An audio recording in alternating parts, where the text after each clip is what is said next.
Hello Hello. and welcome. Hello and welcome to Who Knew, a Doctor Who podcast. I am your host, Josh Carr, as always. And with me today, as you've already heard, I have another belter of a guest. We have Ellie, AKA TardisMonkey. How are you? I am doing marvelously, thank you, and Oh, I that's hope everybody good. listening is doing okay as well. Well, so do I. So do I. I hope you're all at home and calm. I mean, by the time this comes out, the world is reopening. Oh, I mean, we're crazy. in the yeah, we're like the day before, we're like the calm before the storm of everything reopening at the moment as you're listening. I feel like the Um, first place I'm going to go is Forbidden Planet as soon as oh, that nice. reopens. Yeah, as soon as it's open, get straight in there. So we've got a lot to talk about. And obviously, if you haven't guessed already, we're here to talk about Doctor Who. Um, it's a program that started in 19. No, I'm not going to do that. So yeah, we've got loads to talk about, but I think the best place to start, as I always do, is the very beginning. Everybody's got their own story of how they became a Doctor Who fan. How did it happen for you? So, I grew up during the wilderness years, so when Doctor Who wasn't on telly. And my granddad was a massive Who fan. He was a huge Who fan, and he got me and my sister into watching the show. So he used to, way back in the day, had Sky when it was like super expensive and it was just like brand new kind of thing. And he had UK Gold, and obviously on UK Gold they did omnibuses of Doctor Who episodes at like 6 o'clock in the morning or whatever like ridiculous time it was, and he used to record them on VHS for me and my sister, and used to send them to us sort of thing. And it was funny because we were only young when we started. I mean, I was about 4 years old, I remember, when I first watched an episode of Doctor Who, and it was the Five Doctors. Was the first episode that I remember Mhm. so vividly, because it was part of what UK Gold was the Vortex, they called it. And the one I watched was they actually split it into parts, so it wasn't just the one episodic adventure like it was Mm. The Children Need. They actually split it into separate parts. So some of the cliffhangers were bizarre, where they would have Sarah Jane rolling down a hill and it would cut to a cliffhanger, or it'd be the Master just walking down a flight of stairs and then it would cut to a cliffhanger and you were going, well, hang on a minute. But yeah, my granddad was a big part of like why I got into the show and everything. And he used to send me so many tapes, and because I was young and I never really remembered the titles of the episodes, he would put stuff like, so Doctor Greatest Show in the Galaxy would be Doctor Who and the Clowns. Time Flight was Doctor Who Concord, because I just remember Concord so vividly. But funnily enough, Planet of the Daleks was very, that was it. Planet of the Daleks, simple kind of thing. So yeah, he used to send me sort of all those kind of tapes, and yeah, when my granddad passed away, sort of, I was quite young at the time. I was only about 5 or 6 when my granddad passed away. It's Mhm. been one of those things that has really like made me connected to him ever since then. And I've kept those VHS tapes that he's got even to this day. I've still got them, Yeah. because it's just something that's so personal to me. And I think that's why, like, I adore the show, is just kind of carrying on his legacy, because I knew that he loved the show so much that I think he would still enjoy it even now if he got the chance to watch it. Yeah. Yeah. Oh well, that's lovely. That is one of the most lovely answers we've had to where did you start? Because it's always so nice when obviously it's great when people find it themselves and stuff. Like I was one of those kids who my family didn't watch Doctor Who. I just saw these adverts and was like, oh, I need to watch this, and got hooked. But it's nice when people have that like family connection to it, because it that's what I think makes it more than a TV show. Like it just adds an extra element to it. But yeah, I mean, it's so cool that you had like your own like, episode names for Yeah. for the Doctor Who episodes. You should go through and rename all of them. Every single Yeah, episode. just in the most like plain way possible. Like Kinder, it's just Doctor Who and the Snake. Doctor Who and the Snakes. Arc of Infinity would be Doctor Who and Amsterdam or something like that. Yeah, perfect. But yeah, it's a really cool way to. We've had a few people on here who started like in the Wilderness years. So I mean, where does that put you? So you probably similar-ish age to me, but so when Doctor Who came back, I mean, that must have been so exciting for you. Yeah, it was insane because like my mates knew of Doctor Who, but that was only because of me. They only knew it because like I watched it all the freaking time. So when the news was coming out that it was coming back, I remember being super stoked and getting so excited and running to my mates and going, "You have to watch the show. You have to watch the show. Like trust me," kind of thing. And it was amazing because like during the Wilderness years I didn't know anybody. I couldn't speak to anybody apart from like maybe my dad about the show kind of thing. And then going into school the next day and everybody talking about the TARDIS and the Doctor and stuff like that, because before then if you came up to anybody and said TARDIS, they'd be like, what the hell are you talking about, kind of thing. So to have that sort of big moment that it came back on TV, and I mean there were big publicity posters, you know, it was a big deal. And it really sort of just sparked a lot of conversations, and it was nice because it gave the opportunity then for like myself to show my mates like the classic series, because all of a sudden they had a peak interest into sort of like, oh, you know, there's like another sort of like, you know, 40 odd years before show came back kind of thing. So yeah, it was just the most magical moment. And I mean Eccleston just really stood out as the Doctor. And you know, Billie Piper came into her own, and I still think like series 1 is just one of the strongest series of New Who for me. I mean, me and Jared Groves were talking about this a couple of episodes ago. I mean, it shows because you know, the DVD collection, it has a wide range of episodes, but because we're quite early on in the podcast, you know, in terms of episodes, we're still on like we've not even hit 20 episodes yet. But so like some Doctors haven't even got stories in there yet.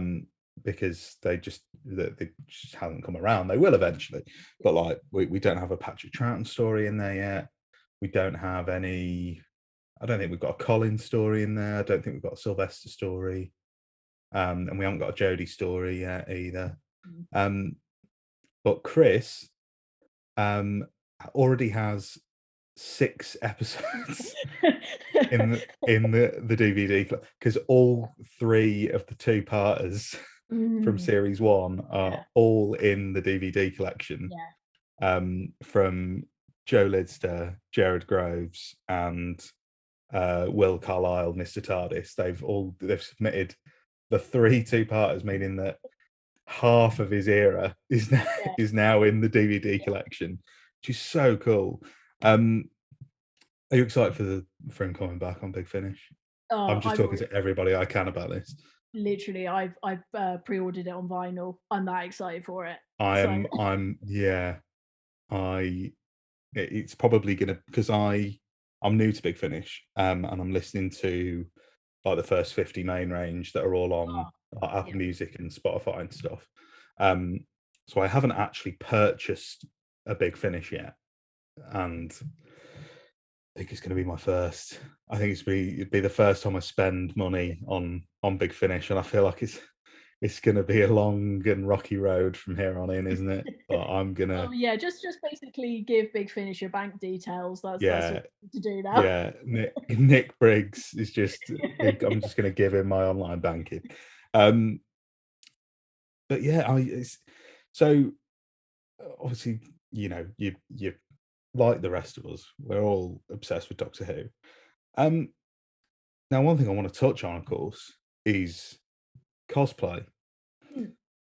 And it's one thing that I want to discuss because I am like in my head, I'm an old granddad, and I think cosplay is really cool, but I don't. I'm so new to the world of cosplay. Yeah. Like just in the past 6 months, like I've just discovered that people dress up as characters from TV shows. Yeah.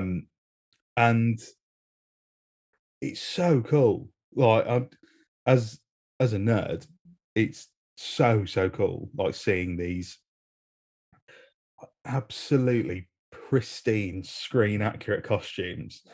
And so, I mean, what is it that attracted you to cosplaying, and like where did that start for you? Well, funnily enough, it all kind of kicked off when I went to like my first ever convention. So I remember it was at the Yeovil Airfleet Arms Museum, and my dad took me. My dad showed me this leaflet, and he said, you know, oh, I think you'll like going to this event. And I went, oh, great, kind of thing. Never been to a convention before. Never even knew again at that time cosplay was a thing. So I rocked up at the Airspace Museum, and I mean, it was just incredible because there were so many people dressed up as the Doctor, as villains. There were Daleks, you know, Cybermen, everything. Everybody was really in it. And there was a lot of, at the time, there was a lot of sort of 10th Doctor cosplayers, Rose Tyler, kind of, because that was the peak kind of cosplay. And I Yeah, was there in my civvies kind of thing. And I was like, I feel so out of place, sort of not dressed up kind of thing. And I was like, this is amazing. Like, I never even knew sort of people, again, like yourself, sort of like when you're going, I never knew people did this kind mm, of thing. And then from there on, I was like, right, I want to get involved with this because this just looks like such an amazing community to be a part of.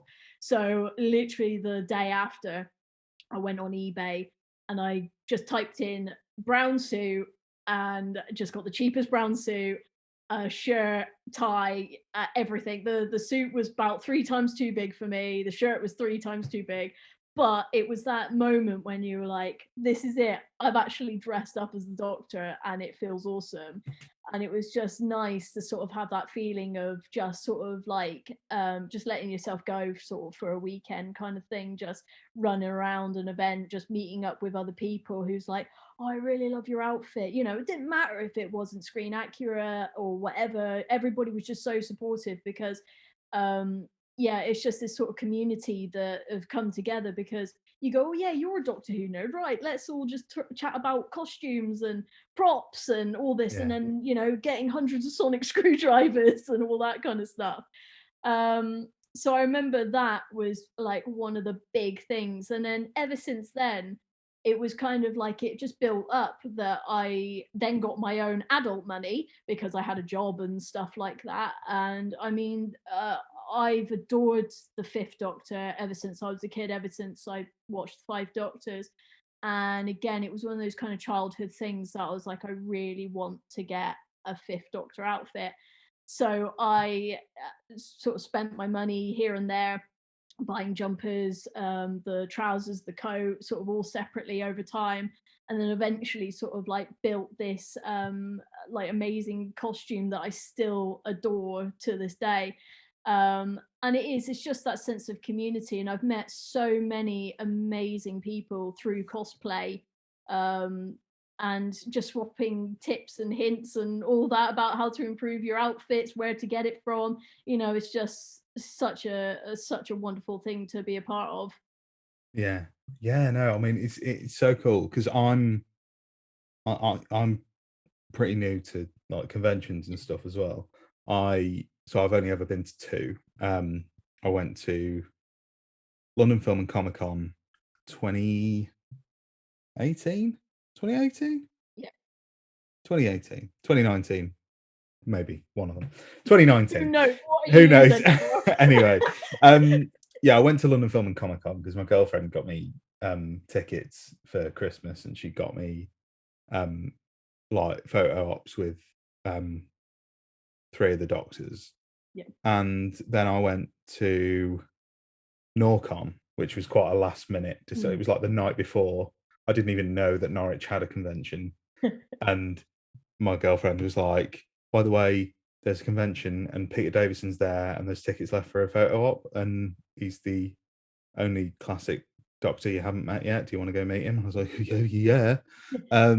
So yeah, like I'm quite new to it all. But like I imagine half the people that I speak to on Twitter now were all at those conventions, and I probably saw them, and in full costume. But yeah, I mean, it's like it was like another world to me when I was watching like the cosplay like display thing where they had everyone coming up on stage. Yeah. I was like, this is mad. This is mad. It's like it's just when you discover this whole new world. Yeah, it's really cool. So I mean, you've now got quite the collection Yes. of costumes. Um, so I mean, obviously you mentioned there your Fifth Doctor one. Yes. He's so good. He's so cool. Thank you. What's your favorite out of them? I would have to say it would either be sort of my Fifth Doctor or my Third Doctor, because basically, Yeah, I mean, another thing as well that's just wonderful was I actually met, Peter Davison in my Fifth Doctor gear, and he gave me a handshake because he was like, "It's so good." He was like, "It's basically what he had." yeah, And I mean, just moments like that when you have your kind of heroes just kind of confirm sort of like what you're doing is great kind of thing is another sort of wonderful pick me up. And I mean, Katie Manning as well has just said that she's adored my John Pertwee as well. And it's one of those moments that, even though I won't get the chance to meet John, just having Katie just to say that really sort of touches yeah. the heart. Katie's an absolute joy, isn't she? Yeah, Like yeah, she's just so lovely. Um, but yeah, I mean, it's such a shame that we, like, because I think John and and Patrick in particular would have loved to have seen like what conventions are like yeah, now, for sure. like because they loved them, didn't they? Yeah, Yeah, they would have loved to have seen like all these modern conventions and see Doctor Who come back and be thriving. And William as well. I reckon William would have loved them. yeah, But yeah. yeah. So in terms of going back to more Doctor Who things, um, so you'd say that Peter Davison was your doctor, would you Yeah, say? Who yeah, would you for sure. say Peter's your doctor?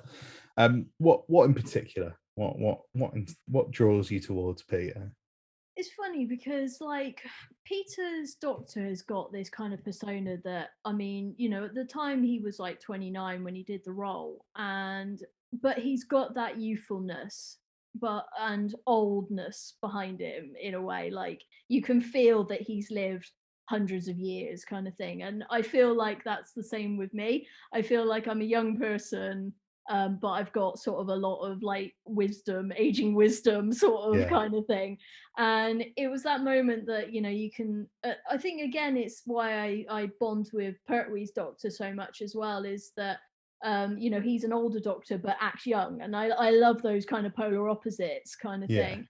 And Peter Davison just running around sort of all over the place, and being pushing Daleks out the window and stuff was just such a great sort of laugh as a kid kind of thing.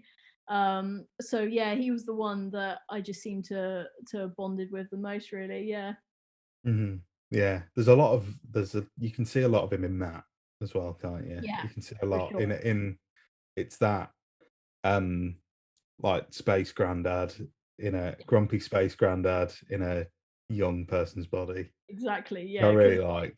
So later cool. on in the series, you can totally tell that like Davison's Doctor has a point where he's like, "Yeah, I'll tolerate you up to a certain point, but if you cross that line, now we're not mates anymore," kind of Yeah, thing. yeah, definitely, definitely. Because we had Jenny Colgan on, the author, in the last episode, and she was talking about how that's her era as well, and she put Kinder in the DVD collection, which great episode.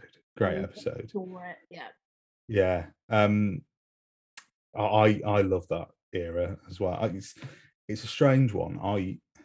Because I watched all of Classic Who from the beginning last year, and going through, I sort of it was probably just a bit of like where fan opinion gets in your head a little bit. But as soon as when Tom's era was winding down, I was thinking, is this where the drop off happens? Is this where things start to dip? And then season 19 came, and I just adore it. I just love that season so much. And I've just pre-ordered as well the new like standard edition Blu-ray box set. Yes. Yeah. I'm so excited for that to arrive. But yeah, I mean, some great stories in there, and pretty much the whole Davison era is. I mean, there's a few. There's a few okay ones in there. There's a few in there that don't really do it for me, but there's some absolute classics. Absolute classics. Because that's what I enjoyed about watching Doctor Who from the beginning, is that no matter, you'd always get a bit sad when you finish an era, but every Doctor has at least one episode that's like, this is 10 out of 10 Doctor Who. Like Caves of Androzani is just my all-time favorite story. I mean, Graham Harper directed it so perfectly. Just going to the single cam rather than the multi-cam kind of stuff on studio was such like an ingenious way of shooting, because it hadn't really been done before in a studio sort of aspect. And I mean, the story is just so strong as well. I mean, you're talking about drug cartels and stuff, which is pretty heavy going kind of stuff.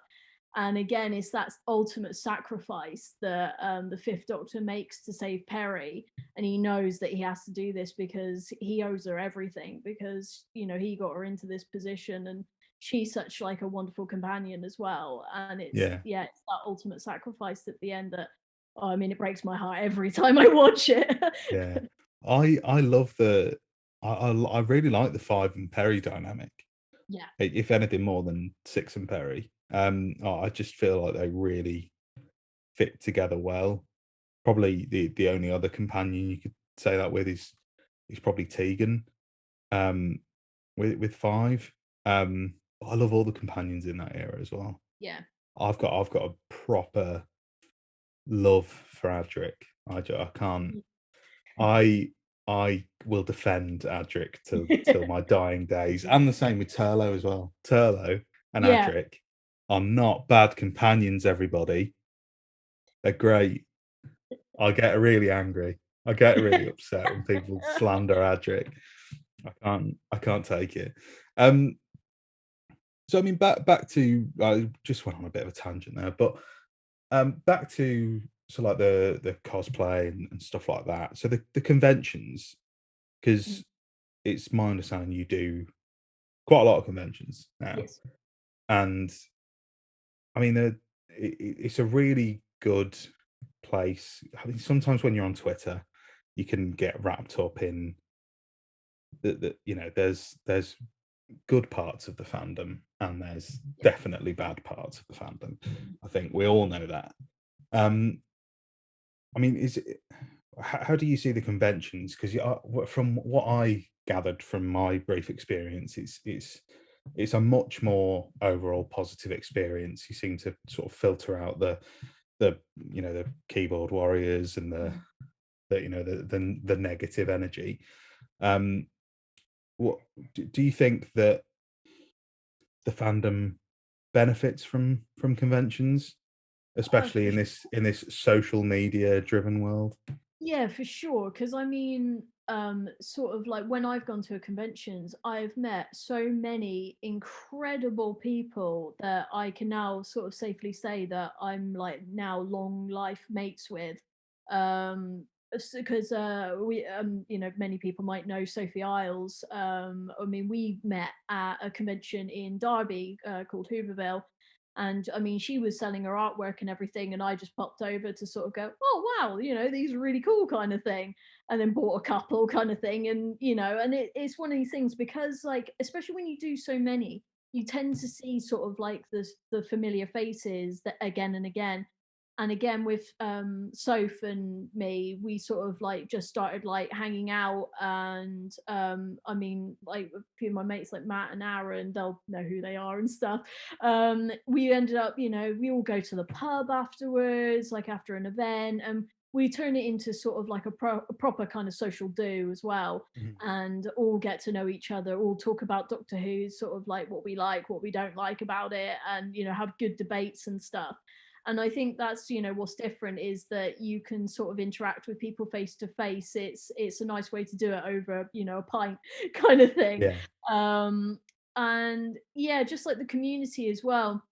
I mean, like I've never had a bad experience sort of at a convention. Everybody's like all got the same interests and everything. Yeah, it's just wonderful. And I mean, I was quite fortunate just before lockdown happened. I got to go to Galley One in America, and the American fans are amazing. They are so enthusiastic about the show, and especially the new series and the old series, I mean, as well. Yeah. It was nice to sort of see their perceptions on the series and stuff.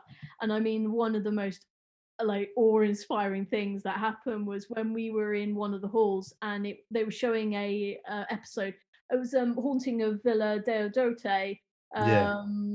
and it was like watching a football match. It was hilarious, because like we were all sat in this hall. There was this tiny ass sort of like projector kind of thing, but we were all together, and like everybody was like cheering the Doctor on, all that kind of stuff. And it's kind of those experiences in a community, in a convention kind of atmosphere, that you wouldn't get just going online kind of thing. Yeah. So it's been lovely sort of experiencing that. I mean, to be fair though, like some of the conventions that have been run online actually through COVID have been so lovely as well, because again, they bring a community together through quite some hard times we've had over the past year.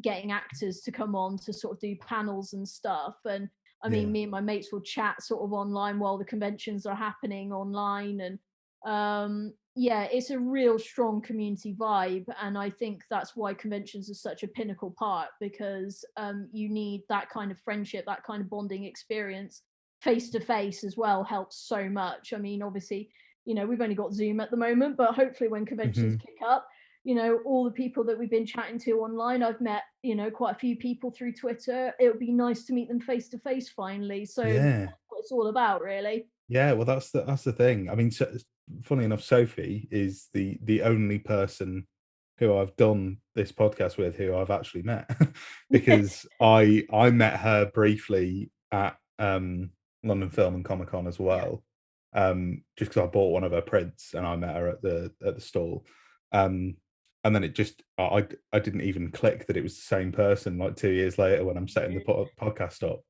and I was sat scrolling through her Twitter, um, looking at her art. Like, this is just in the time, like just before I was sorting the podcast out. I was looking at her art, and then I was like glancing up at my print, like that's the that's the same person. I was like, of course it is, of course it is. But yeah, I mean, I'd love to, because there's so many people that I've made friends with on Twitter, you know, through this podcast. And it's like now with, you know, the spin-off podcast, you know, that I'm doing with Tom and Billy, and like I've, you know, I feel like I've made some really, really good mates. Yeah, for sure. And it's nice as well, because for me, I've never really had any Doctor Who fan Mm, friends. mm, It's the main reason I started this podcast was because I you know, I don't have any intentions of being like the next Michael Parkinson or anything, but I was just stuck at home, just watching Doctor Who all day, every day. I just had no one to talk to about it, and I was like, I just need to something Yeah, so I can talk about Doctor Who. yeah. But yeah, I loved, like I said, my one convention experience, my one big convention Yeah. experience, which was London Film Comic Con, was incredible, overwhelming, because the photo ops as well are so cool. You know, like the fact that, because I managed to meet Colin, Sylvester, and Tom. I managed to meet Tom as well. And yeah, just meeting your heroes and walking around and just seeing other people like you, Yeah. and just all the cool shit you can buy. Exactly. There's so much good So much stuff. stuff. Yeah, it's so cool. God bless Jess, because everyone who listens knows that Jess is not a sci-fi fan. She puts up with me.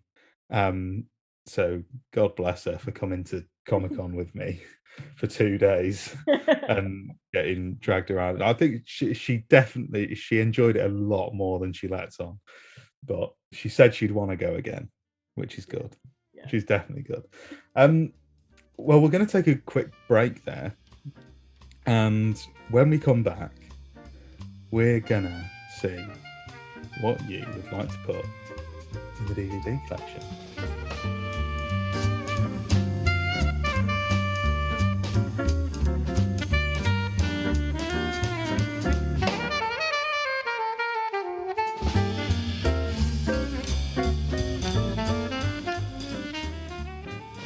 Well, welcome back. You are still listening to Who Knew, a Doctor Who podcast. Who'd have thought? I am still Josh Carr, and I'm still with Ellie, aka TardisMonkey, and we are about to slide on over to that DVD shelf and see what story is going to be submitted to the DVD collection this week. By the power of Grayskull. The Unicorn and the Wasp, or Love and Monsters? Which one do you think I prefer? No, I mean, which one do you want to watch first? You are pulling my leg. So, Ellie, Yes. what story would you like to submit to the DVD collection? I'm going to put in Planet of the Daleks. Nice. So you mentioned it briefly before Yes. as one of your only episodes that wasn't renamed. Yes. I mean, before we start, what would you rename Planet of the Daleks Oh God. if you had to? Doctor Who and the Purple Carpet Monsters. Yes, spot on. Love it. So Planet of the Daleks, Pertwee. Yeah. What? Why? Yeah, not in a. I like the episode. I just want to know why you want to put it in there. I'm intrigued. Well, I mean, as a kid, I was obsessed with the Daleks. I mean, I still am now. They are still one of my all-time favorite Doctor Who monsters. And it was one of those episodes that, now that I look back on it, it's hilarious because it's kind of like Terry Nation's greatest hits of Dalek stories. Because you've got a jungle, you've got a city, you've got Daleks, you know, some kind of bacterial radiation kind of thing. And it's one of those, even though it's a six-parter, it never slows down. It always keeps up the pace of just being full on action, full on kind of John Pertwee, just gloriousness. And I mean, just the whole story, like, I mean, John Pertwee's outfit, I adore his purple outfit that he wears in it as well. It's one of my favorite. Again, it's a cosplay aspiration of mine that I'd love to do at some point. Yeah. And I mean, just Roy Skelton and Michael Wisher. I just really adore their Dalek voices. I think they just play the Daleks so well. And just like all the files, just everybody, just it's such a great cast of people, and they all sort of just portray the story as being so serious that they've got caught in this jungle that's full of Daleks, full of Spyrodons that are invisible, kind of thing. And again, sort of Katie Manning comes into a role in the first episode where she carries the entire thing. And you don't get that very often with Doctor Who, having just a companion on her own sort of carry a weight of the entire episode. So yeah, I feel like that's why it's just been one that's stuck with me. And again, I've watched it so many times that I could probably quote it verbatim, kind of thing. Yeah, I just adore it. That's why. Yeah, no, I really enjoyed it first time I watched it. Actually, it's the only time I've watched it. I've only watched it once. But yeah, I'm a Dalek obsessive myself. I have Daleks just looking down at me at the moment from my shelf. But yeah, I really like the Pertwee Dalek stories. Yeah, they're all a bit weird for some reason. I mean, the obviously standout one, not in terms of quality, in terms of strangeness, is Death to the Daleks. yeah. But we all love Belial and the cliffhanger with the floor. That's classic. But yeah, no, I really like Planet of the Daleks. I think it's I'm trying to think whether it's my favorite Pertwee Dalek story. I do like Day of the Daleks, but it's definitely up there. Yeah, I like the Thals a lot more here than I do in the Daleks. They're a little bit more interesting, which is good. Yeah, because I mean, just Bernard Horsfall as Taran. I mean, he's such a great actor because I love him in Deadly Assassin and all that as well. So to see him as a Thal in this again, yeah, he rocks up a lot, doesn't he? Yeah, he rocks up a he lot. does, yeah, because was he at the end of the War Games as well? Yes, he plays one of the Time Lords. Yeah, he is. He's one of the Time Lords. Yeah. And again, like Prentice Hancock is again another actor that has been in Doctor Who multiple kind of times as well. Always plays quite a nasty character as well. But again, I've met him and he is the loveliest man in the world. Yeah. Well, also, I was just getting a picture up on my phone actually, just because I wanted to look at it again. I adore the Supreme Dalek design in this. Oh yeah. On screen, it looks a bit wobbly at times, but when the light doesn't blink at the right moments, you're going. Yeah, when the lights are a bit out of time, it's a bit okay. But I really like the color scheme. I really like the black and the gold and the purple and the light. That the eye light is it's chef's kiss. Yeah. But yeah, I really want to rewatch this story now. Because it has got some cracking moments in it. Some cracking moments. And I mean, let's address the elephant in the room. So I actually did a tweet the other day, which is probably more prevalent to this episode than it is to any other. I said, if your Dalek story ends with pushing Daleks around, or Daleks spinning out of control, then you've probably done something wrong. So, I mean, this is probably the most egregious example of shoving Daleks everywhere. Putting a tape recorder on top of a Dalek and pushing it, kind of thing. Yeah. So, I mean, what are your thoughts? Because I mean, it happens quite a lot. It even happens quite a bit in New Who, where Daleks get shoved around a bit. I don't mind it in the individual episode, but it does undermine them a little bit, doesn't it? As a threat. when you're just pushing them around like a dodger. Yeah, the one that stands out for me is always in the Five Doctors, when you've got the Doctor and Susan and they push the Dalek into the alleyway, and it just kind of panics and then just starts firing all over the place, and you're going, Yeah. that's not the brightest Dalek in the bunch kind of thing. But do you know what? I think it's one of those like classic Doctor Who charms that I'm like, it's a guilty pleasure of mine, because I mean, it's like in The Chase when one of the Daleks just decides to sort of just jump off the Marie Celeste for no apparent reason, and I laugh every single time at that. But I don't know. Yeah, it's one of these things that the Daleks are a little bit quirky. But then again, because I adore that bit in Resurrection where the Fifth Doctor pushes that Dalek out the window and it just falls and blows up kind of thing. But I mean, at least with that, they blew up the ice stalk kind of thing, which I quite like, that the Daleks have that kind of weakness. They've got this one weakness. It's a bit like the Sontarans, how they can't turn around unless, like, you know, they want to get smacked in the vent in the back kind of thing.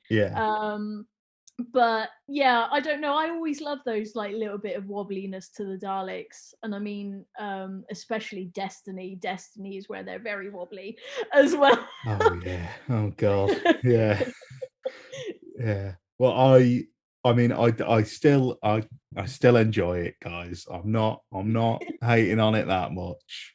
You know, I'm not saying Doctor Who's dead because we pushed a few Daleks around in the early 1970s. I'm gonna write a series 13 episode called Wobbliness of the Daleks. The wobbliness of the Daleks. Maybe that's what you could call this episode. There Doctor Who. Although, and the to wobbly be fair, Daleks. Remembrance stands up for that one, I have to admit, for wobbliness when they're going down the cobble streets and stuff. Yeah. We don't get much Dalek wobble anymore, do we? No, bring back the Dalek wobble. Bring back the wobble. I agree. Definitely bring back the wobble. But yeah. I mean, yeah, it's a good pick. It's a very good pick. It's joining a few Dalek stories. Let's have a look at the list. We've got a couple of Dalek stories on here. We've got Bad Wolf Part in the Ways. We've got Stolen Earth Journey's End. He's joining a few Pertwees as well. He's doing well. He's doing well in the DVD collection. We've got Spearhead, Terror, and now this. Classics. Were there any others that were close? Were there any that you couldn't pick, that you were close to picking? Yeah, well, I mean, like the Five Doctors would have been sort of in there as well, because that was the first episode like I ever watched of Doctor Who again. So it's very personal to me. But I mean, there are just so many stunning stories, and I mean, like, I adore the War Games as well, because I think that is just such, like, I kind of call it the biblical epic of Doctor Who stories, because, you know, you've got this mammoth kind of is it 10-parter or 12-parter? I always forget. 10, yeah, it's 10. I know it's 4 hours. Master Plan that's 12 as well. So so you got these kind of huge stories, but again, like I love sort of like the smaller stories, like Enlightenment. I really enjoy Enlightenment, which is just beautifully written by Barbara Clegg and Fiona Cumming, and funnily enough, the first time ever in Doctor Who's history that a woman or women have written it and directed it as well. So again, it's really one of those kind of key pivotal moments in Doctor Who that went, we're going to do something a little bit different and get more female writers and directors on board, which is just beautiful. That's why I adore this series. It's just that it's so progressive as a series. It tries to do its best, as much as it can do. Okay, it doesn't do it quite right all the time, but it tries, kind of thing. So I mean, there's just so many, and it's like Sylvester's Greatest Show in the Galaxy is another one that stands out for me. I love that episode. Honestly, like, the list would be like 20 times longer if I had the chance. Well, I mean, it's funny that you, because a lot of people, there's a lot of running themes, right, that in terms of people's first experiences with Doctor Who. This is what I found.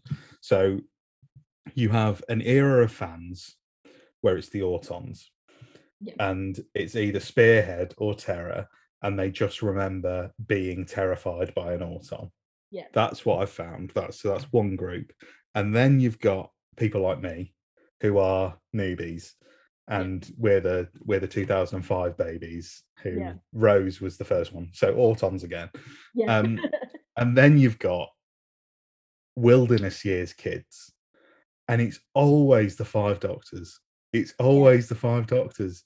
Everyone that I like, almost everyone that I've spoken to, either their first or in their first few episodes, they've watched the Five Doctors, thought, what the fuck is going on here?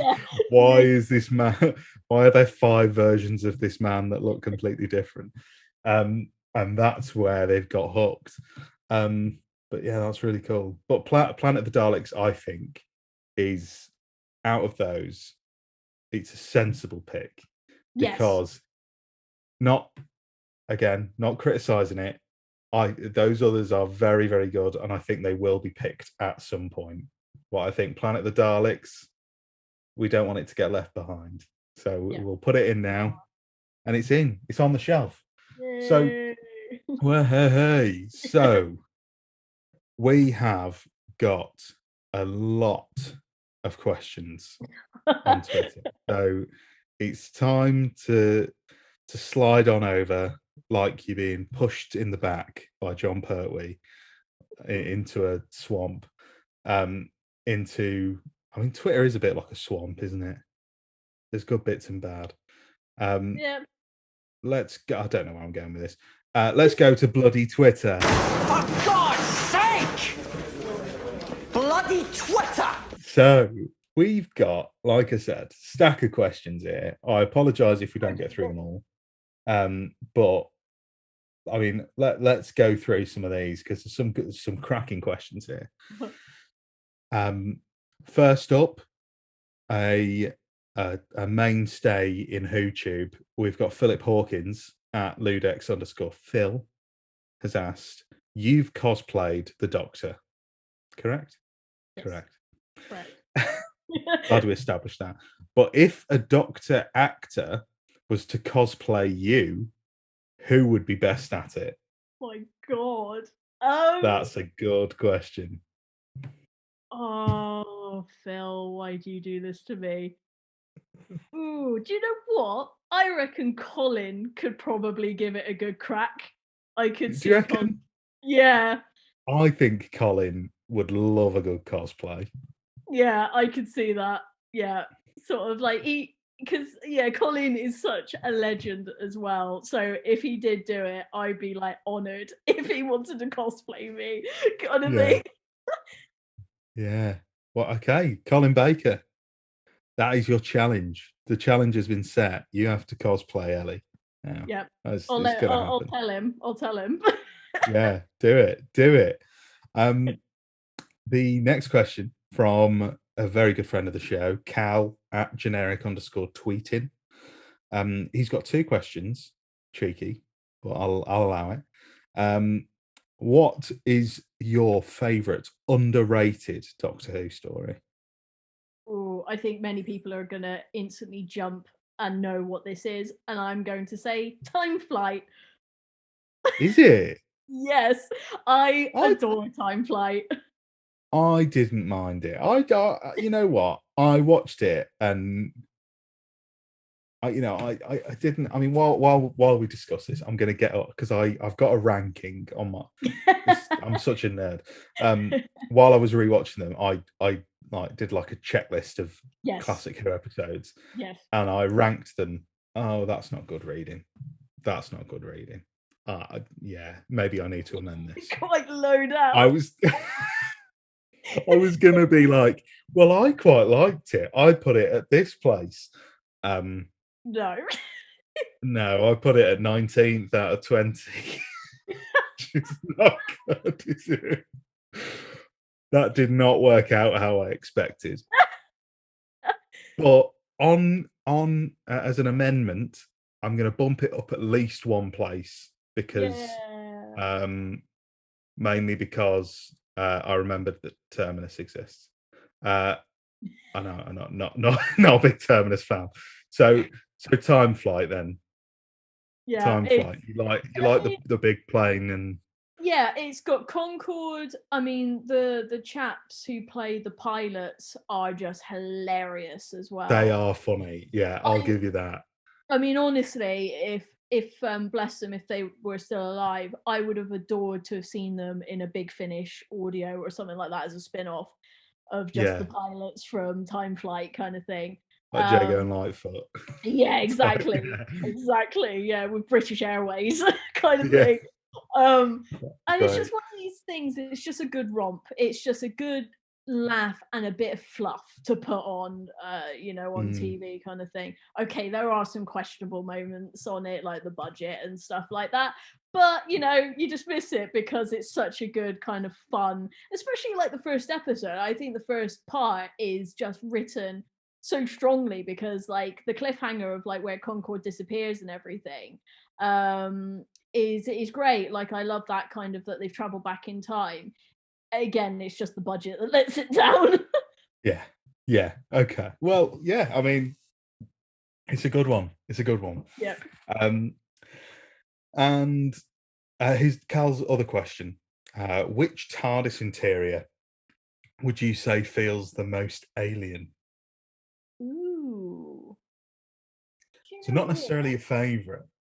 Yeah, I'm gonna say Hartnell's first, like first ever one where they've got like the massive kind of light above the console and everything as well, because it's so open and it's so big. And I mean the way that they introduce it in the episode, like I remember watching Unearthly Child for the first time, and it's so grand the way that they kind of show the TARDIS, and it feels so not it's bizarre, like I'm trying to think of the right words, but it's so different and so unique, and it's the first time, like the Roundels as well, like I adore the Roundels and how he's got like this kind of junkyard chair and everything in it, and you're just like there's this like cold almost looking alien exterior with these kind of like junkyard parts and everything, and again it's that contrast.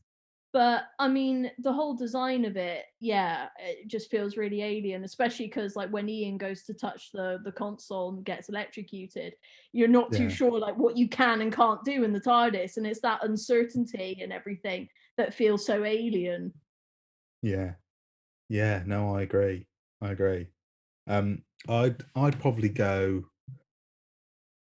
I really like Matt's first. Yeah, I think that's. I think especially in The Doctor's Wife, when you're going around the corridors, that's when it doesn't feel. Yeah, it's probably the best example of like seeing a bit more of the TARDIS. Yeah, I think, because again we've had some good and some bad of that. yeah, of seeing more of the TARDIS. yeah, because I think it's Invasion of Time that they go through, and that's a bit of a bizarre one because they filmed it in a hospital or something like that. Yeah, that's in the DVD collection actually. Yeah. Thanks to my good friend Billy. Yeah, it was a strange one to discuss with him. Yeah. I'll admit. But yeah, I mean, it's there's some strange examples. One that I love though is the wardrobe in the Christmas Invasion. Love the wardrobe. Yes. Yeah. I wish we'd have got a little bit more, if anything, a little bit more in that. Next question is from Ben at Ben Lindsay 3000. He's asked favorite TARDIS team. Simple as. Sorry, say that again. Oh, he's asked favorite TARDIS team. Oh, favorite TARDIS team. Do you know what? I'm going to be a little bit different. I adore the Sixth Doctor and Evelyn Smythe from Big Finish. That is a great pick. That's a great pick. I'm listening to the Sixth Doctor and Evelyn at the minute. I'm running through those stories. I'm up to Blood Tide. Oh yeah. So, and I love her. She's great. She's absolutely great. Especially that the Marion conspiracy is such a great opening story for them. Yeah. And it's I just love Colin's Doctor with her. It's funny because like the pair of them, they give me the same vibe as like Hartnell and Barbara is the best way I can sort of describe it, because like Evelyn is like a history teacher and everything, and then when the Sixth Doctor takes it a little bit too far, she goes, "No, you're not doing that," and he goes, "Oh, I'm sorry, I've realized what I've done is wrong." And I really love that dynamic, and plus she makes amazing cups of tea and cake. I mean, what else can you argue with that? Yeah, love it. That's a really good pick. Really good pick. Oh, and another legend of the Doctor Who YouTube game. This is cool that I'm getting these people asking questions. Matthew Toffolo, Batman March. Yep. Old Matt. He said, if money was no object, what would be your ultimate cosplay? Oh, I don't know whether or not this is going to be cheating ever so slightly, because it would involve I say prop in a way, because what I would love is to cosplay as Marty McFly, but with the DeLorean. No, that's not cheating. I wouldn't count that as cheating. And it would have to be dressed up as it is in Back to the Future kind of style. I would like full on do that. Or the other one would be James Bond with like Sean Connery, Aston Martin sort of kind of style. I would do something like that. Yeah. That's cool. Well, along a similar line, Ben at Real Enthusiast, Real REEL, he's asked if you could take any prop from the set of Doctor Who to use for one of your cosplays, what would you pick? And before you say it, he said, and no, it cannot be the TARDIS, because that is an easy answer. Okay, if it can't be the TARDIS. And you know what? I'm going to be really cruel here. I'm also going to ban Sonics. Okay. So no Sonics, no. Okay, K9. No Sonics, no TARDIS. I'm going to make K9. Fair. K9's a great one. Which one? Where are we going? Are we going new series K9? Are we going classic K9? Or it would have to be maybe K9 Mark II, something like that. Bearing in mind, you would have to, because I know that Elizabeth Sladen famously despised the K9 prop, and I think everybody famously despised the K9 prop. So you would have to live with the consequences of trying to get K9 through doorways. I'll pick up the ball bearings, all that. I'll be a very good owner of K9. Good. A K9 is not just for Christmas. Exactly. It's for life. It's for life. That's a good pick. I'm trying to think what I'd pick. There's so many things that you could have. This is it. Like, well, I'd have to pick who I'd cosplay first. Yeah. I think I'd go Pertwee. Or actually I'd do Delgado Master, and I'd get Tom Tit from the Time Monster. Actually, that would be the ultimate cosplay, is cosplaying Kronos or something like that. Oh yeah. Or maybe if money was no option, I would cosplay as the Parting of the Ways Dalek Emperor, full size. Oh yeah. Imagine if I'm just walking around London Film and Comic Con as a full size Dalek Emperor. Need a bigger warehouse. Yeah, I think they would. I think maybe you've got to move it to the NEC of Birmingham. That's it, yeah. Something like that. Like, sorry guys, not this cosplay. We're gonna have to we're gonna have to reschedule things, everybody. I also can't walk. Next question. We've sort of covered this. Well, actually, I suppose we haven't, because I obviously 5 was technically your first, but your first episode that you said that you'd watched was the Five Doctors. Yeah. This question from Ewan the Shadow Master at British Shadow GG. He said, "Who was your first classic series Doctor?" Technically, it's all 5. Yeah, it's all 5 of them. So the story after then, what was your first? Which out of those 5 did you immediately jump towards? Do you think? I'm pretty sure it's Pertwee. Was straight after. Yeah. Because I remember watching. Because it was a thing on UK Gold. It just depended on what like my granddad recorded and what they were showing at the time. And I remember Pertwee being a really big part of, again, with the 5th Doctor, with stuff that I watched, and then it was the 4th Doctor. So yeah, Pertwee would definitely be next in line. Wonderful. And he's also added, also not really a question, but I wanted to let you know you're still one of the loveliest people in the fandom, Ellie. All the best, Chuck. Oh, bless. That's really sweet. That's nice. Yeah, I know. Dalekium, everyone's favourite composer, rightly so. He has asked, what is your philosophy about cosplay, in the sense of what got you started? Obviously, we've covered that. Yeah. But in terms of what interests you in terms of picking a character that you want to cosplay, and how you feel about accuracy and things like that. Well, I mean, like, I just kind of go for outfits that I really like, more than anything. I'll just kind of go, oh, I quite like that, the Green Death outfit that Pertwee wears. Like, that'd be nice to sort of get together.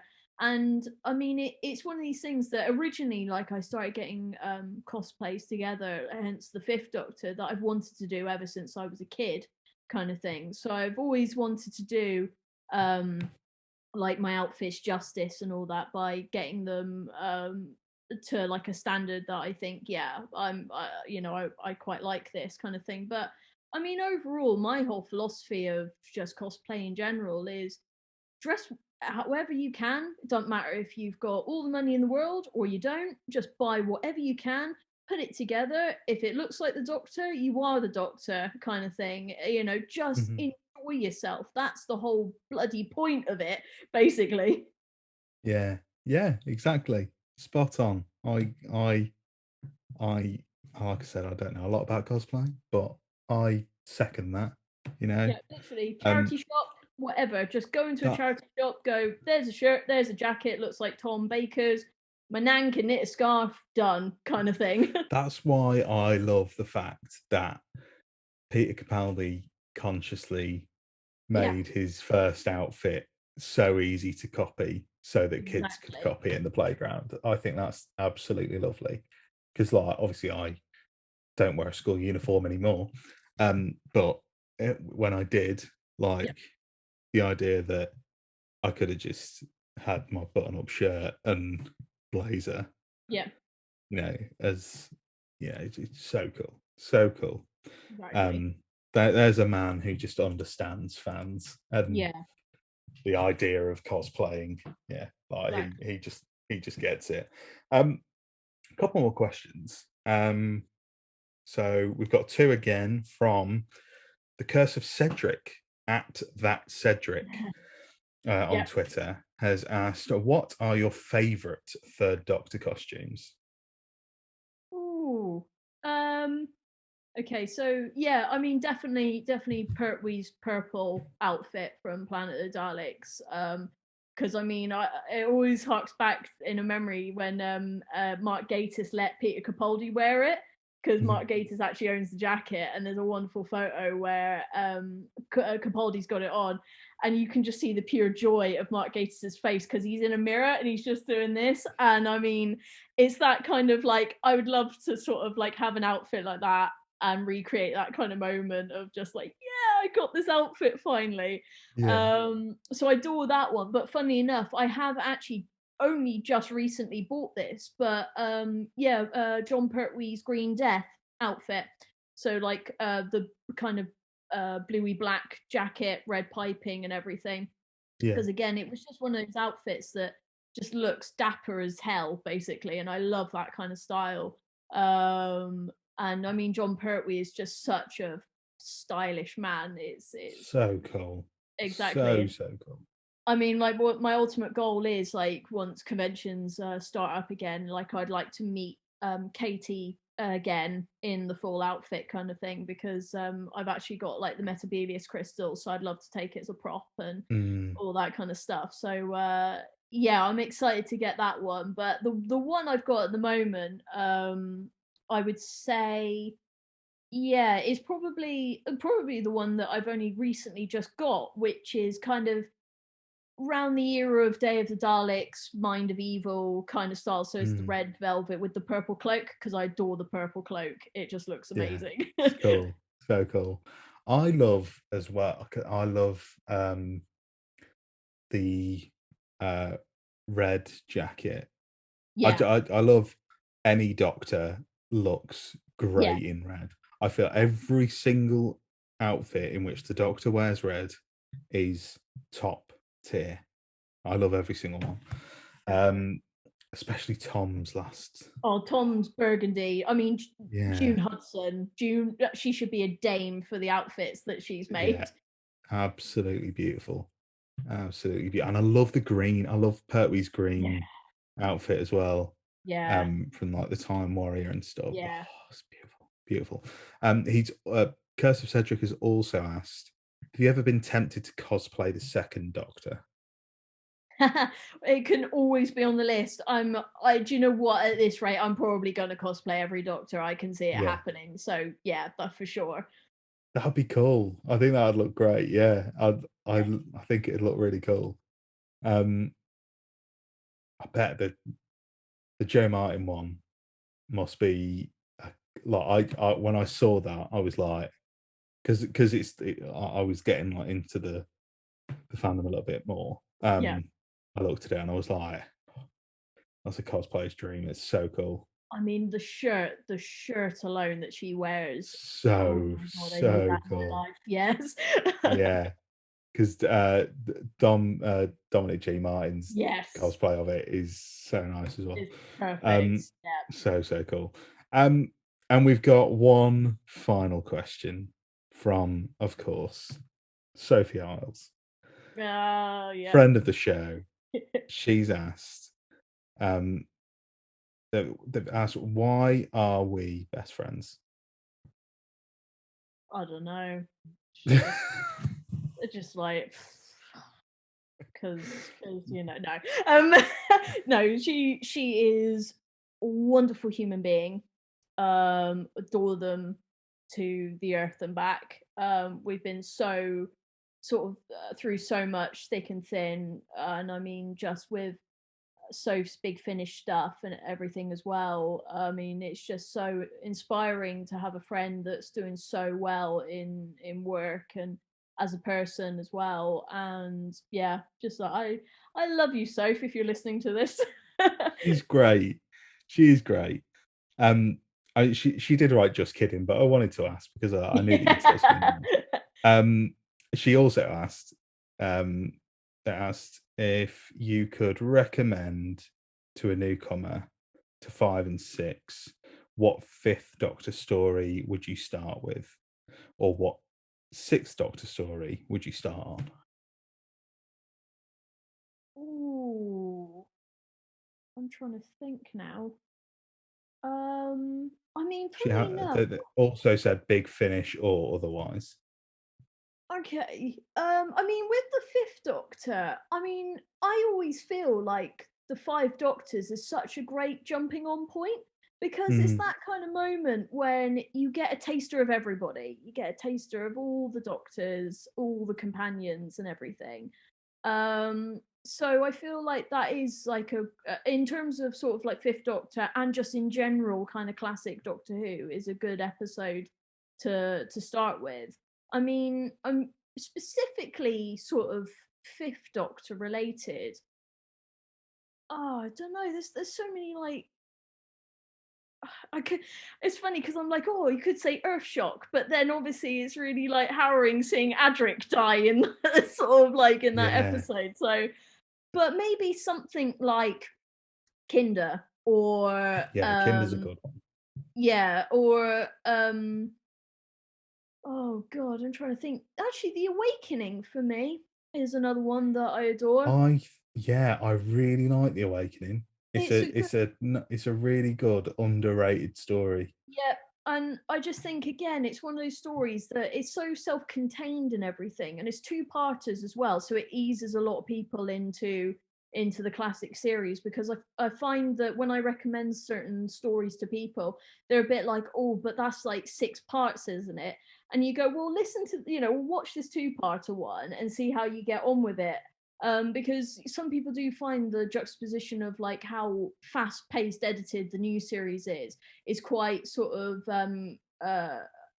like it stands out sort of like the different style that the classic series is in. So I try and find like a good balance and go, watch this one because you've seen this story, watch this story instead. And they go, oh no, that's not as bad as I thought it was going to be. It's actually got a pretty decent pace to it. And you go, there you go, kind of thing. And I feel like The Awakening is definitely one of those. And again, it gives me the same kind of vibes as like the Demons and everything, where it's all set in a village, something mysterious is happening. It's one of those stories that, yeah, I really do love. Sixth Doctor. Now I remember like one of my first ever Sixth Doctor stories was Attack of the Cybermen, was one of the first ones I watched. And again, I feel like it's a well-paced story for the Sixth Doctor, but I think overall, if I was going to introduce somebody to the Sixth Doctor, I might show them Mark of the Rani and introducing the Rani and stuff for the first time, because I feel like, again, that's a bit of a good romp and everything. And you've got the Master and all that kind of stuff. And especially with people who've only seen the new series, they'll know who the Master is and everything. Yeah. And it's a good way to go, this is how it was during the Colin era kind of thing. Yeah, it's a good little time capsule to show what that era was like, because it's a strange one. Because my immediate thought is always Vengeance on Varos, because it's perfect. It's perfect. I genuinely think it's a 10 out of 10 story, but it is a bit rough. It's not an easy watch at all. Yeah. And neither's Revelation of the Daleks really either. No, they're both my two favourite Collins, but they're both like this heavy stuff. I think I've said this on the podcast before. And to confirm that I was not saying this as a joke, I adore Time Lash. I think it is great. Genuinely really enjoyable. And you'll definitely get an idea of what the Colin era is like from Time Lash. Sure. Yeah. The good and the bad, definitely. Yeah, definitely. Peter, though, The Awakening's a good one.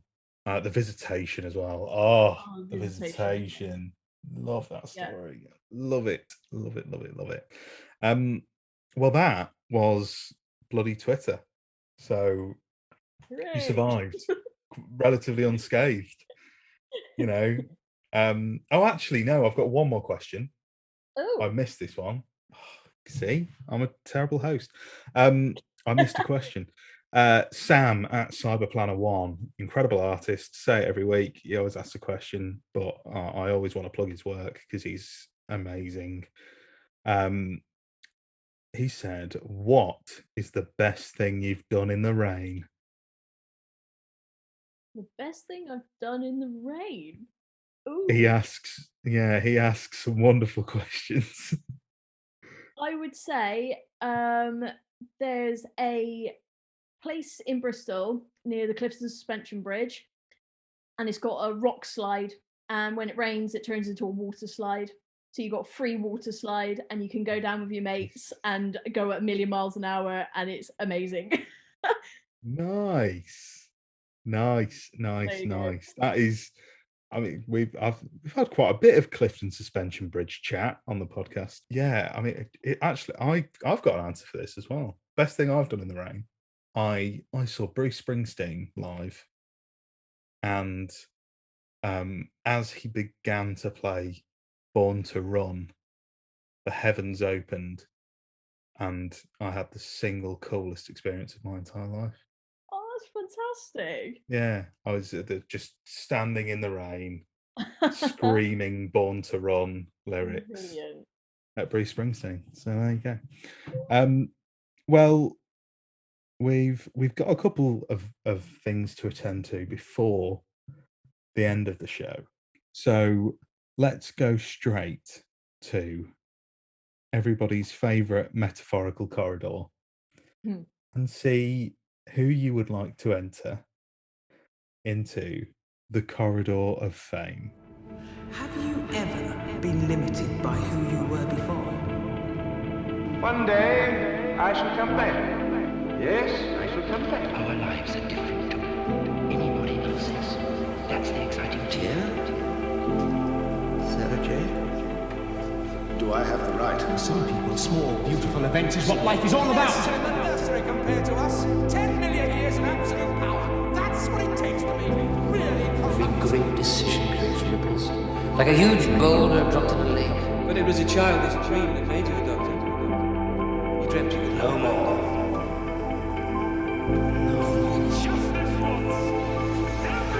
I'm not just the Tardis. I'm the last of the Tardis. It just disappears, doesn't it? Everything you are gone in a moment, like breath on a mirror. I do what I do because it's right! Because it's decent! And above all, it's kind! Love abides in the face of everything. So, the Corridor of Fame. It's the Hall of Fame for anybody related to Doctor Who. We've got so many people in here now. It's getting packed out. This corridor is packed. Yep. There are a lot of portraits on the wall. That's how I imagine it. Like ornate portraits. But we're going to add another one in. Everyone always struggles from what I gather. You know, what always seems to happen is people always have an immediate answer for the DVD collection. Yep. But the corridor, it's like, oh, you can't pick. There's so many people. Who have you picked to go in the Corridor of Fame? I have picked Terrance Dicks. Lovely. That's great. That's great. He was going to get in here eventually. It was going to happen. Yeah. And I was just hoping that someone was going to pick him at some point. I was from episode 1. I thought Terry's going in. Yeah. Terry is going in. So we all know Terrance Dicks. You know, what is it about Terrance that made you think he is, you know, part of that Doctor Who elite? I mean, just his overall legacy. I mean, with the Target books and just everything. And I mean, personally for me, because he wrote the 5 Doctors, so he was the writer that got me into the series. And I remember at a convention in Hooverville in Derby, I actually got the chance to tell him that, and I said, honestly, I said, thank you for getting me into the show. I said, without your fabulous writing, I said, I wouldn't be the Who fan that I am today. To which he replied, he was like, well, that's what I was aiming to do from, you know, the first bit of script writing he's ever done. And it was, you know, real kind of heartwarming moment that, you know, just knowing that this guy is so humble after, you know, being an absolute legend in the Doctor Who universe. Especially with the wonderful tribute on the recent Blu-ray box set as well. It just shows you what an incredible man he was. and just such a funny man, witty man. Everybody always seems to have a good story about him, so I believe that's why he should be in the Hall of Fame, really. Yeah, definitely. Well, I mean, let's just very brief. I mean, I'm going to do it as briefly as I can, Yeah. because this speaks for itself. Now, listen to these credits. Let's just have a little roll call on Terrance Dicks's credits. As a writer, we have The Dominators, The Seeds of Death, The War Games, Robot, Brain of Morbius, Horror of Fang Rock, State of Decay, and The Five Doctors. And then as script editor, The Invasion, The Crotons, The Seeds of Death, The War Games, Spearhead from Space, Doctor Who and the Silurians, The Ambassadors of Death, Inferno, Terror of the Autons, Mind of Evil, Claws of Axos, Colony in Space, The Demons, Day of the Daleks, The Curse of Peladon, The Sea Devils, The Mutants, The Time Monster, The Three Doctors, Carnival of Monsters, Frontier in Space, Planet of the Daleks, The Green Death, The Time Warrior, Invasion of the Dinosaurs, Death to the Daleks, The Monster of Peladon, and Planet of the Spiders. That is insane. Yep. And on top of that, he's probably written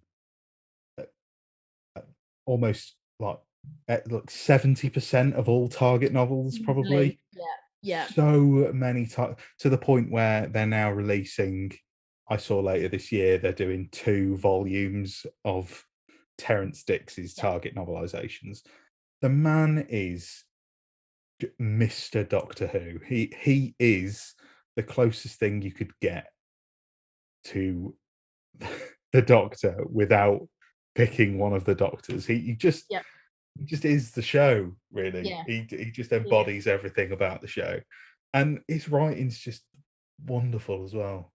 Yeah. I mean, there's it's a so great many thing. like the pleasant open face, the wheezing and groaning, all those kind of descriptions we wouldn't have without him, kind of thing. Yeah. And like, look at those stories. I mean, not even just the descriptions and stuff. I mean, actual massive changes to the lore, and he introduced the Time Lords. He introduced Morbius, and he introduced Rassilon and all of this, and you can't underplay the man's impact on Doctor Who, because I think as well the fact that he came in at a time where we'd had William Hartnell and the show was a massive success. We'd had Patrick Troughton, and is this show going to survive much longer? It was, that from what I gather, that's the vibe that we were at, like in 1969 and so on. And then Terrance comes along and drags it into the modern day 1970s, completely changes the show from top to bottom, like with the rest of the production team. And I think without Terrance Dicks, the show wouldn't have lasted 50, 60 years, and however long it's going to last in the future. What a pick. If you had to pick a favorite, obviously I know, as a script editor, he works on Planet of the Daleks, obviously you picked. I apologize if anybody's hearing pitter pattering. There's a massive hailstorm outside which has just started. Oh, how random. Yes, I don't know where that's come from, but anyway, if you could pick like a favorite Terrance Dicks written story, what do you think it'd be? Oh my god, I mean, oh god, because I love so many of them. I mean, one of my all-time favorites is Horror of Fang Rock. I love Horror of Fang Rock. It's such a great kind of murder mystery, and he writes Tom and Leela so well. They've got some like incredibly like witty lines and everything sort of in it. But again, like I adore sort of State of Decay as well. I think that's State of Decay is classic. really underrated. Yeah. especially sort of incorporating the Time Lords against the vampires as well is another sort of mythos. And as I said, the biblical epic of the war games, like just that whole saga of stories is just wonderful. And I think as well with the Five Doctors, he knew how to write every single character in the Five Doctors. I think even Nick Courtney himself said that normally when he used to do other episodes, he would rewrite his own lines. But with the Five Doctors, he did not have to rewrite a single thing. He completely trusted Terrance on the entire thing. And it just shows you how well he knew these characters, how well developed he could make these characters. So yeah, like so many. Yeah, I mean, obviously, God bless Uncle Terry. And it's so sad that he's no longer with us. And it's the kind of the kind of guest that I could have only ever dreamed of. If he was still with us today, I would have been doing everything in my power to just chat to Terry for 5 minutes. Yeah. About his experiences working on Doctor Who, because imagine that. But obviously, like you said, you met him, and he sounded like a lovely man on top of all of that talent and everything that he did for Doctor Who. Just really nice man. So yeah, he's in the corridor of fame. And yeah, of course he is. He's one of those. He's we have there's two types of picks. You get your unsung heroes, but then you get the legends, and it's like they have to be in here at some point. You get your Elizabeth Sladens and your Katie Mannings and your Russell T Davies who are already in here. So yeah, it's great. It's great. So I mean that's the end of the show. Well, we're nearly at the end of the show. As everybody who listens knows, there is a question that I ask all of my guests before we finish. And it's a question that usually births wonderful answers. So in a sentence, if possible, doesn't have to be a sentence, what does Doctor Who mean to you? Doctor Who to me means family, friendship, hope, passion, careers, just everything about life, the universe, and everything.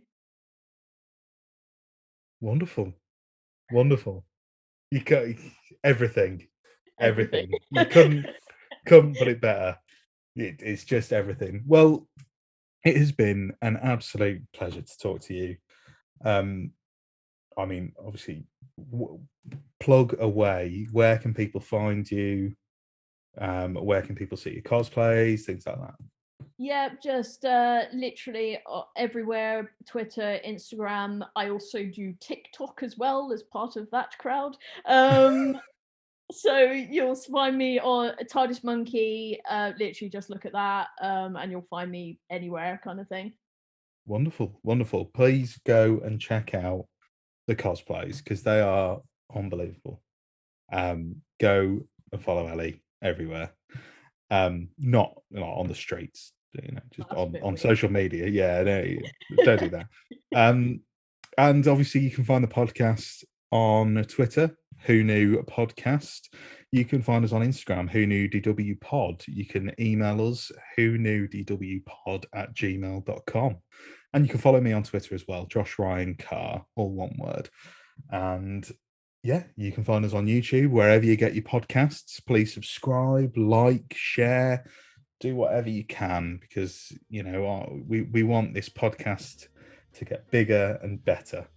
And I can only do that with the help of you lovely lot.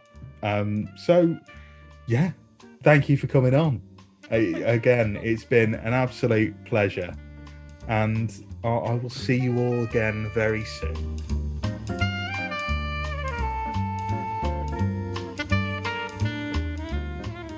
Thanks for listening to Who Knew, a Doctor Who podcast. You can check us out wherever you get your podcasts and now on YouTube.